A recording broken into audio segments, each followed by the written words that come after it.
Yep, here we are on a 97 Dodge. Got a big 318, old Forest Service truck, Rat Attack. Replace injector pigtails, intake air temp connector, map sensor connector, wires, idle air control, and the cam sensor pigtail.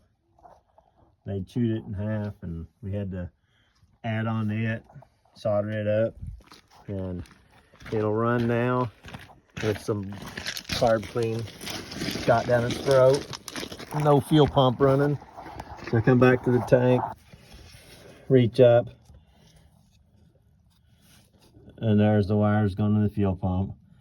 This rat just keeps on giving.